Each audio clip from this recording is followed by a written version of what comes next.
When I was 25, I rented the upstairs unit of an old house on the edge of town. The place had been divided into two separate living spaces years earlier. I lived upstairs, and the entire first floor below me was supposed to be empty. According to the landlord, the downstairs unit was still being cleaned out before renovations could start. At the time, I didn't really care. The rent was cheap, I worked long shifts, and honestly, I just needed somewhere quiet to sleep. The first few weeks were completely normal. The house was old, but not creepy. The floors creaked constantly, especially near the kitchen, and the pipes knocked loudly whenever the heat turned on. Eventually, I got used to all of it. That's why I noticed immediately when I started hearing sounds that didn't belong there. The first time happened a little after midnight. I was sitting on the couch watching YouTube when I heard something directly below me. A cabinet closing. Not loudly, just click. I muted the TV instantly. Then silence. I remember sitting there staring at the floor, waiting for another sound. A few seconds later, I heard slow footsteps downstairs. Heavy enough that I could actually tell where they were moving beneath me. I stood up immediately. At first, I tried convincing myself it had to be the pipes, or the old floorboards shifting. But deep down, I already knew it sounded like a person. I stayed awake another hour listening. Eventually, the sounds stopped. The next morning before work, I unlocked the downstairs entrance and checked the first floor myself. The place was empty, dusty, cold, completely dark. There was old furniture covered with sheets and boxes stacked near the walls, but no sign anyone had been there. I actually felt embarrassed for getting nervous, but 2 nights later it happened again. This time I heard the kitchen sink downstairs, turn on for maybe 2 seconds, then off. I froze immediately. A few seconds later, footsteps, slow, careful, moving through the downstairs hallway. I remember standing in the middle of my living room, barely breathing while listening.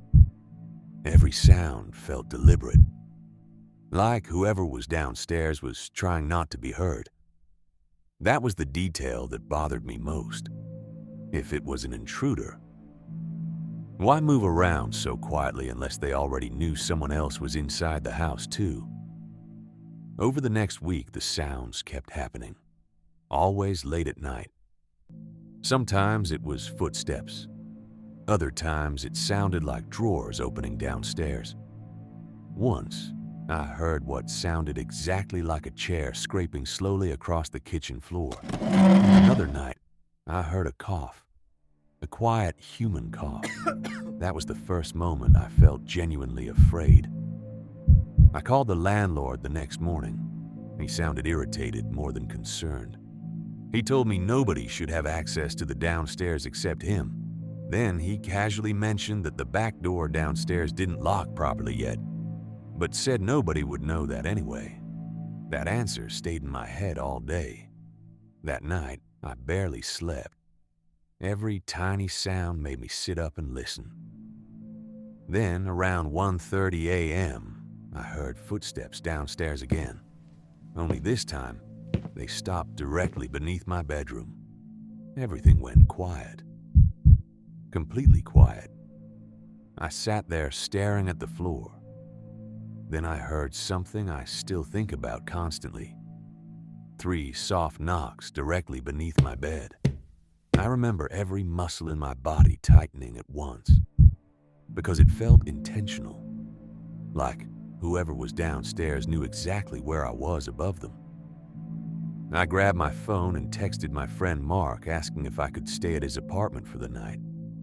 While waiting for him to answer, I heard movement downstairs again, but this time it sounded different, closer.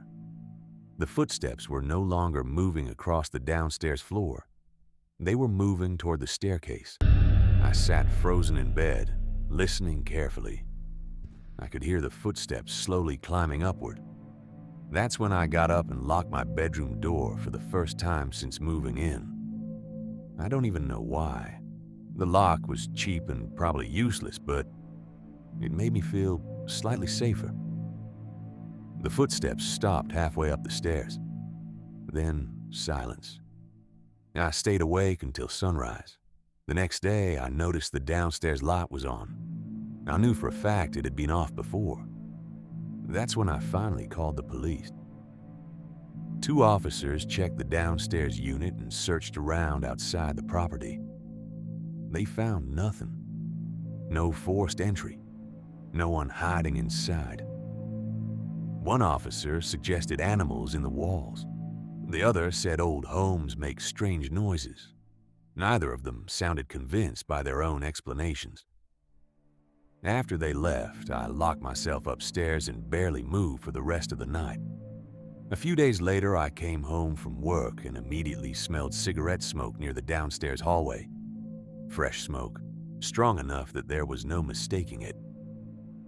I stood there listening, and from somewhere below me, I heard movement again. At that point, I stopped trying to rationalize anything. I went upstairs, grabbed a duffel bag, and started throwing clothes into it. While packing, I suddenly heard something downstairs I had never heard before.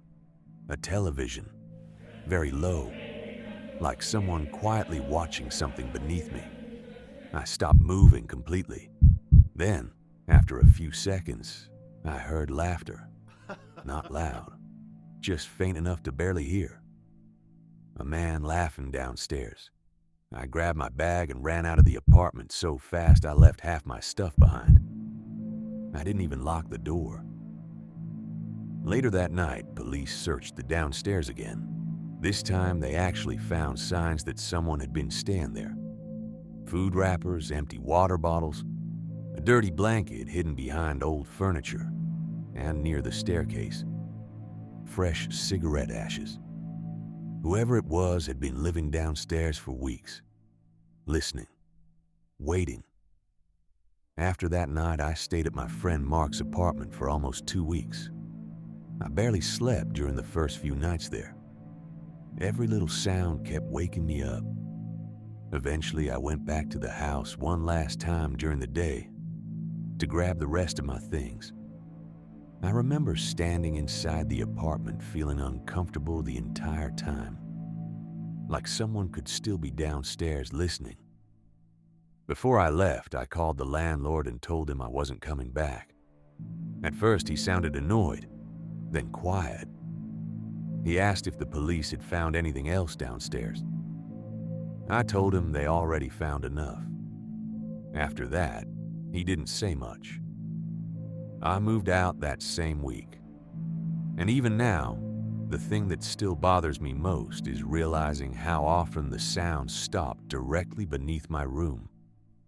Like the person downstairs wasn't just hiding in the house. They were listening to me too.